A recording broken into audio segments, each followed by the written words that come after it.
Three Little Pigs. This book is written by Bonnie Dobkin, and the illustrator, the person who drew the pictures, is Subhash Bajaj. The Three Little Pigs. Once upon a time, there were three piglets who lived in a small, cozy home with their mother. Their names were Porter, Perry, and Parker.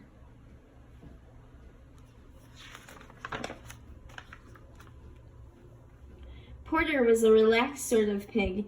He liked to play, eat, and sleep. Perry was a creative type of pig. He had lots of ideas, but he didn't always finish what he started. And Parker was a thoughtful little pig who worked hard and did everything just the way he was supposed to. This kind of annoyed his brothers.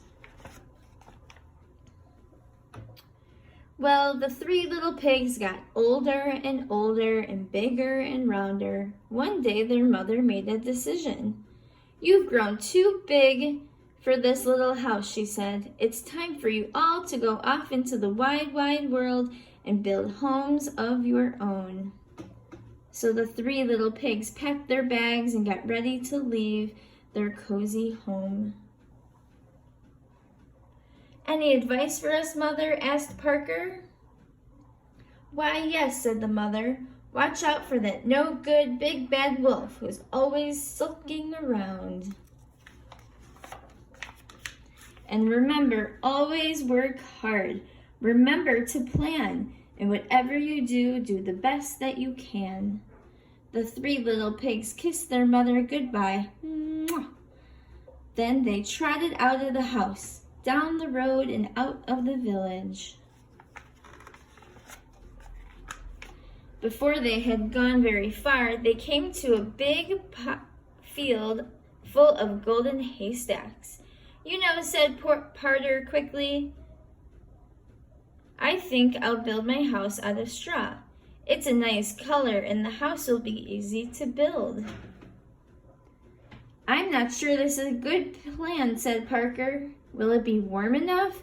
Will it keep out the rain? What will happen when the wind is strong?" Porter rolled his eyes.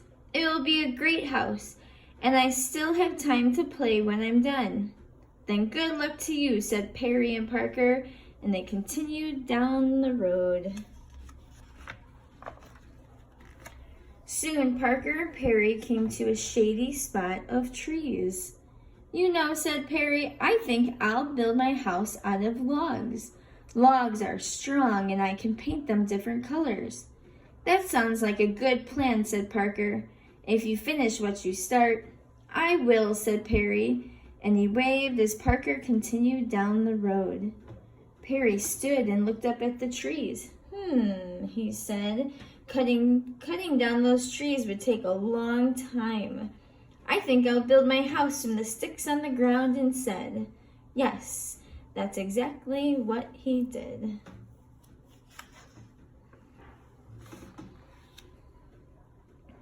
Further down the road, Parker was busily planning his house.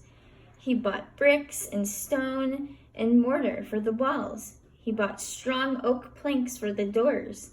He worked on the house for days and days. But when he was done, he felt happy.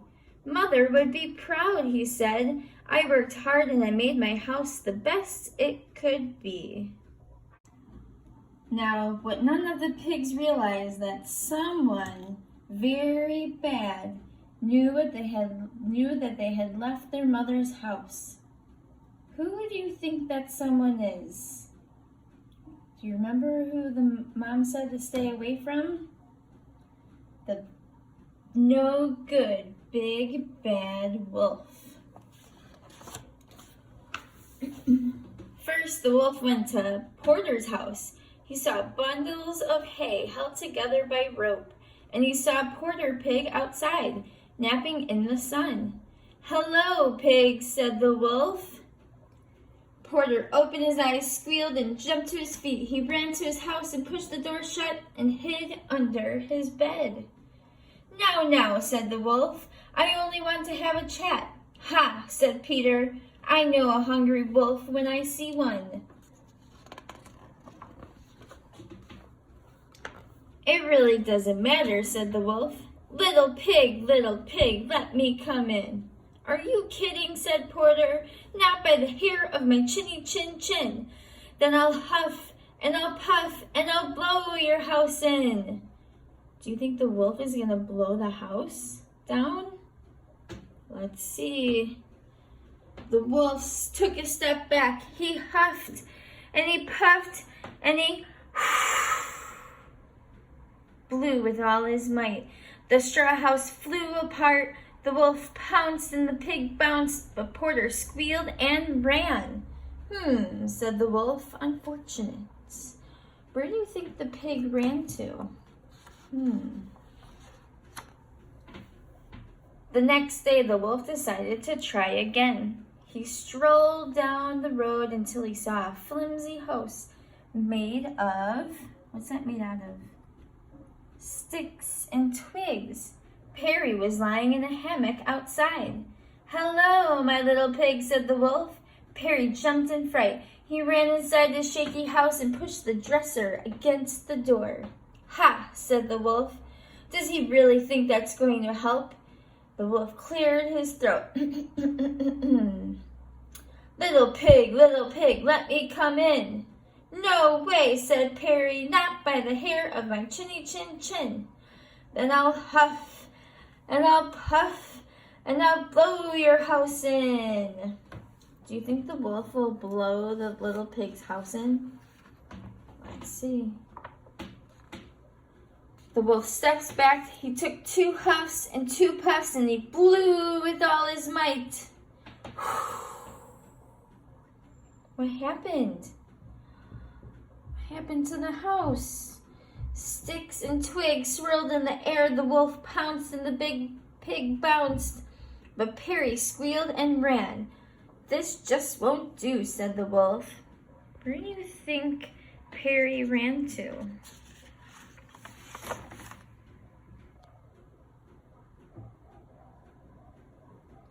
But the wolf knew there was still one more brother to visit. He strolled down the road until he saw a house made of stone and brick.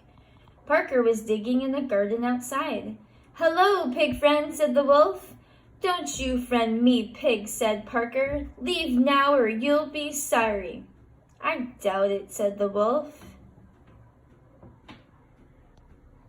Parker went inside and slammed the door. The wolf heard 3 locks and 4 shutters slamming. And he stood back. Little pig, let me come in.